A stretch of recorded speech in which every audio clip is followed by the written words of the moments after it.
मेरे कालजे का टुकड़ा जी, मैंने दिन रात नींद नहीं आती। जब 3 लाख रुपए 3.5 लाख रुपए हमने उनको दिए, रोमी को भी दिए 3.5 लाख 4 लाख रुपए। अरे जरा धोखे में मारे ना, सर ने रोटी भी खाई, सारा कुछ खाया, इतना मतलब मानसिक तौर पे इतना टॉर्चर कर रखा कि उसने 10 तारीख को 10/1/23 को रात को 12 बजे अपना सुसाइड कर लिया।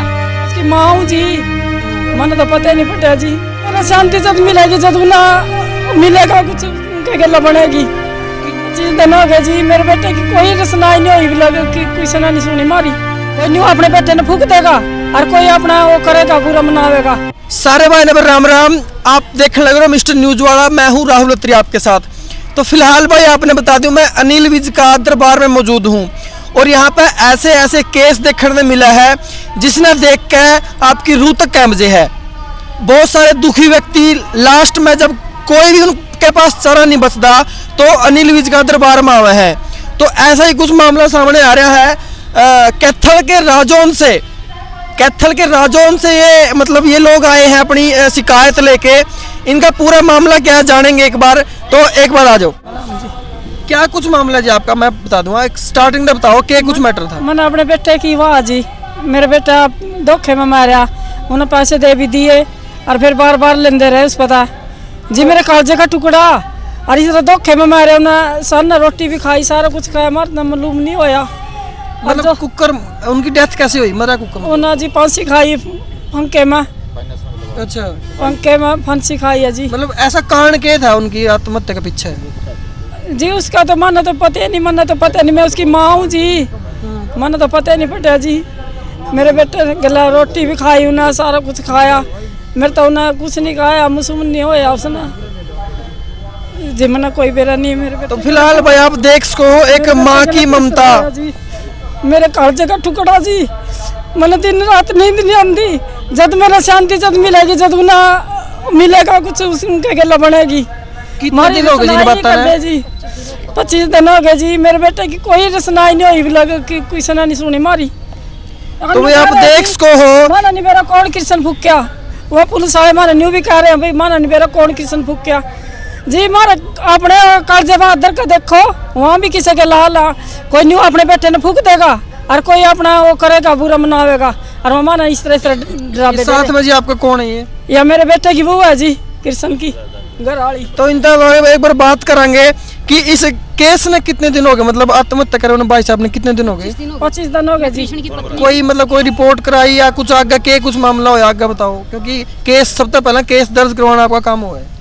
मैं कृष्ण की पत्नी बोल रही हूँ। मेरे पति सियासी सेंटर चलाते थे, उन्हें फाइनेंस से एक है अभिषेक कंडक्टर लगा हुआ है जो सरकारी रोडवेज में। अच्छा। उससे और एक रोमी फाइनेंस से कुछ पैसे लिए थे फाइनेंस पे, जिसको उसने कई गुना बना दिया। कई गुना बना के हमने 17 लाख रुपए उनके अपने घर वालों से या रिश्तेदारों से लाकर दे दिए। उसके बाद आपने 17 लाख उसे दे भी दिए थे? हमने घर वालों की मौजूदगी में दिए। उसके बाद भी उन्होंने तंग करना नहीं छोड़ा उसको। वो उसको 50 बार फ़ोन करते थे दिन में उसको, और डेली के लेके जाते थे वो अलग से थे। 3 लाख रुपये 3.5 लाख रुपए हमने उनको दिए, रोमी को भी दिए 3.5 लाख 4 लाख रुपए। और जो डेली के बंदे हुए थे वो अलग थे उनके। उन्होंने इतना मतलब मानसिक तौर पे इतना टॉर्चर कर रखा था कि उसने 10 तारीख को 10/1/23 को रात को 12 बजे अपना सुसाइड कर लिया। हमें नहीं पता था, सुसाइड नोट रख रखा था उसने, वीडियो भी बनाई है, हमने उसका FIR दर्ज करवाई। लेकिन पुलिस वाले ये कह रहे हैं कि मतलब सारे सबूत होने के बावजूद भी ये कह रहे हैं कि हमने क्या पता कि हमने आपको उसी का दाह संस्कार किया है, किसी और का किया है। आज हमें पूरे 25 दिन हो गए हैं, वो आवारा घूम रहे हैं, लेकिन कोई भी कार्रवाई नहीं हो रही। हम दर दर की ठोकरें खा रहे हैं। मेरे छोटे छोटे भाई आप लोग देख सको हो कि कैसे मतलब प्रशासन किसी का साथ नहीं देता, मतलब उल्टा उनके ऊपर ही अत्याचार किया जा रहा है। जैसा कि इनके केस में देखने को आपको मिल रहा है कि कम से कम 25 से 30 दिन हो गए हैं केस को, लेकिन अभी तक कोई कार्रवाई नहीं हुई है प्रशासन की तरफ से। तो अगर आप किसी केस को देखो, अगर 1 महीने के अंदर ही आपको अनिल विज जी के दरबार में आना पड़े तो उस केस की क्या इंतहा हो सकती है? आगे क्या हुआ बताओ जी। और जो SHO साहब हैं वो अभिषेक की कास्ट के हैं, वो उनका पक्ष ले रहे हैं, हमारी कोई सुनवाई नहीं कर रहे हो। हमारे सैंपल लेने के बाद भी उनके जो कब्र से सैंपल लिए गए हैं ना शमशान घाट से, और उनकी लिखाई के जो सैंपल लिए गए हैं 25 दिन तक भी अपने पास रखे हुए हैं उन्होंने लैब में, मधुबन आज तक भी नहीं भेजे। इससे क्या पता चल रहा है कि उन्हें रिश्वत दी है उनको। हम गरीबों की तो कहीं सुनवाई नहीं हो रही ना। अगर वो भेजते तभी तो कुछ कार्रवाई होती। उन्हें अपने पास क्यों रखे हुए हैं आज तक भी, 25 दिन तक भी अपने पास। अच्छा, तो सैंपल इधर रखे हुए आप हैं। अनिल विज के दरबार में आए तो यहाँ को आपको क्या कुछ मतलब आश्वासन मिला? अभी तक तो सर यही कहा है कि उसके ऊपर कार्रवाई होगी, हम उनके लिखेंगे, रिपोर्ट लिखेंगे उनको। लेकिन उम्मीद है, देखो सर क्या होता है आगे से। जब मानांगे भी, जब हमारे बच्चे की वाह होगी, हम तो जब मानांगे सरकार ने। हमें तो न्याय चाहिए, न्याय चाहिए हमें, और कुछ नहीं चाहिए। और कोई जो मौजूद आदमी वो कुछ बोलना चाहे, कुछ बताना चाहे जी? नमस्कार जी, आप कौन हो जी? मैं नरेंद्र प्रजापति जी, नगर राजौन से हूँ। ये जो बच्चा गुजरा है कृष्ण कुमार पुत्र श्री रामदिया, ये मेरे पड़ोस से मेरे चाचा जी का लड़का है, हमारा बड़ा भाई था। 10 तारीख की रात को इसने फंदा लगाकर आत्महत्या कर ली। आत्महत्या करने से पहले इसने वीडियो बनाई। वीडियो में इसने फाइनेंसरों का स्पष्ट तौर पर बोला हुआ है कि निम्नलिखित फाइनेंसरों के दबाव के कारण इन्होंने मुझे मानसिक और शारीरिक तौर पर बहुत ही प्रताड़ित कर रखा है। मुझे मजबूरीवश आत्महत्या करनी पड़ रही है। मतलब ये वीडियो बनाई मरने से पहले? जी, मरने से पहले वीडियो जो 18 मिनट की बनाई गई है वो पुलिस को दी गई है सबूत के तौर पे, और सुसाइड नोट भी लिखा गया है कृष्ण कुमार द्वारा मरने से पहले। ये भी सबूत के तौर पर प्रशासन को दिया गया है। आज 26 दिन बीत जाने के बावजूद जो हड्डियों का सैंपल लिया गया था कृष्ण कुमार का, और जो सुसाइड नोट का सैंपल था, वो अभी तक प्रशासन क्यों अपने पास रखे बैठा है? कार्रवाई नहीं हो रही कुछ? अगर वो मधुबन लैब जाएगा तो तभी तो रिपोर्ट तभी तो आएगी। अगर प्रशासन अपने पास ही रखे बैठेगा, उसको ऑफिस में बैठा रहेगा, तो रिपोर्ट कहाँ से आएगी? इस परिवार को, इस गरीब परिवार को न्याय कहाँ से मिलेगा? देखिए छोटे छोटे बच्चे, क्या भविष्य है इनका?